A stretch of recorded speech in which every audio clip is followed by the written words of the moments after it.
کربلا میں تو انتہا ہو گئی، لیکن بعد میں بھی آل پیمبر کو سکھ سے نہیں بیٹھنے دیا گیا، ان کو تکلیفوں سے، اذیتوں سے، مشکلوں سے دوچار کیا گیا۔ حضرت امام زین العابدین واقعہ کربلا کے چشمدید گواہ ہیں۔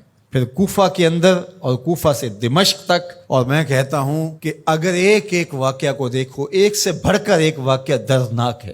جب یہ تاراج قافلہ، لٹا ہوا قافلہ مدینۃ المنورہ میں داخل ہوتا ہے، اور یہ خبر پہلے پہنچ گئی کہ وہ لٹا ہوا قافلہ مدینۃ المنورہ میں داخل ہو رہا ہے، تو تمام اہل مدینہ گھروں سے باہر، حتیٰ کہ مخدرات بھی، خواتین بھی گھروں سے باہر نکل آئیں۔ اور جو ہی یہ قافلہ مدینۃ المنورہ میں داخل ہوا تو خواتین اونٹوں کے ساتھ لپٹ گئیں، اور ان خواتین کے ساتھ لپٹ گئیں، اور آہ و بکا کا عجیب منظر تھا۔ حضرت عقیل کی صاحبزادی بہت اچھی شاعرہ بھی تھی، انہوں نے کچھ اشعار کہے، اور ایک شعر کا مفہوم آپ کے سامنے رکھتا ہوں۔ وہ چیخ چیخ کے کہہ رہی تھی، قافلے والو تم تو آ گئے ہو، مدینۃ المنورہ کی کھجوروں کی شاخیں پوچھ رہی ہیں حسین کدھر ہے۔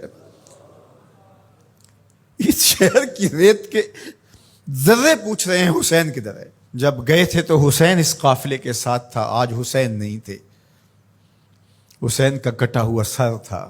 کیا آنسو بس سے ہوں گے اور کیا کیفیت ہوئی ہوگی اس وقت جب یہ قافلہ مدینۃ المنورہ پہنچا، اور پھر سیدھا حضور کے روضے پہ، اپنے نانا کے حضور، اپنا دکھڑا جب انہوں نے پیش کیا۔ لفظوں میں وہ زندگی اور جان نہیں ہے کہ اس کیفیت کو بیان کیا جا سکے۔ جب یہ خانمہ برباد، یہ لٹے ہوئے تاراج لوگ جو اپنا سب کچھ کربلا کی ریت کے سپرد کر آئے تھے، زینب جب گئی تھی تو اس کی گود بھری ہوئی تھی، اب خالی گود سے مدینہ میں داخل ہو رہی۔ اون و محمد قربان ہو چکے ہیں، قاسم شہید ہو چکے ہیں، علی اکبر شہید ہو چکے ہیں، زہرا پاک کے گل پارے شہید ہو چکے ہیں، ان کا خون کربلا کی ریت میں جذب ہو چکا ہے۔ جب حضور کے روضے پہ انہوں نے اپنے نانا کو دکھڑے سنائے ہوں گے تو درد و علم کی کیفیت کیا ہوگی۔ سیدہ زینب کا وہ دکھڑا جو کربلا میں مدینے کی طرف منہ کر کے انہوں نے کہا تھا، یا محمد آہو ھذا حسین بالعرا مزمل بالدماء مقطع الاعضاء، یا محمد آہو بناتوں کا سبایا۔ کرد بن قیس کہتا ہے کہ جب یہ شعر کہہ رہی تھی اور جب یہ جملے بول رہی تھی سیدہ زینب سلام اللہ علیہا، تو اس وقت اپنے دشمن بھی رو رہے تھے، لیکن جو استغاثہ حضور کے روضے پہ کھڑے ہو کے زینب نے کیا ہوگا، تاریخ نے وہ بیان نہیں کیا۔ وہ زینب جانتی ہے یا زینب کا نانا جانتا ہے۔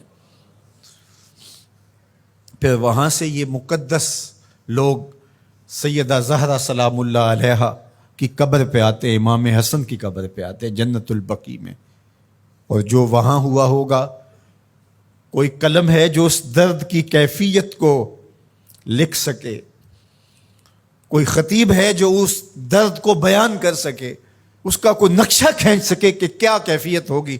آل پیغمبر نے وہ دکھ سہے،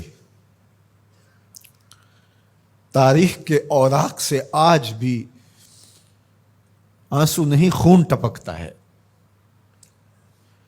ایسی سفاکیت بھی ہو سکتی ہے، تم نے راستے سے ہٹانا تھا ہٹا لیا، لاشوں پہ گھوڑے بھی دوڑاؤ گے، ہڈیاں بھی توڑو گے، کیا قصور کیا تھا ان گل رخوں نے۔ میرے تو حضور نے کہا تھا، اذکرکم اللہ فی اہل بیتی، میں تمہیں اپنے اہل بیت کے بارے میں اللہ سے ڈراتا ہوں، میرے اہل بیت کے بارے میں کوتاہی کا ارتکاب نہ کرنا، میرے اہل بیت کے بارے میں معاملے کی حساسیت کو سمجھنا۔ اذکرکم اللہ فی اہل بیتی 3 مرتبہ حج کے موقع پر میرے حضور نے کہا تھا کہ میں اپنے اہل بیت کے بارے تمہیں اللہ سے ڈراتا ہوں، اپنے اہل بیت کے بارے تمہیں اللہ سے ڈراتا ہوں۔ لیکن بے مروتی، سفاکی، ظلم، جبر، زیادتی، جور، شقاوت اس انتہا کو پہنچ گئے۔ دعا کرو کہ موت اہل بیت کی محبت میں آئے، قیامت کے دن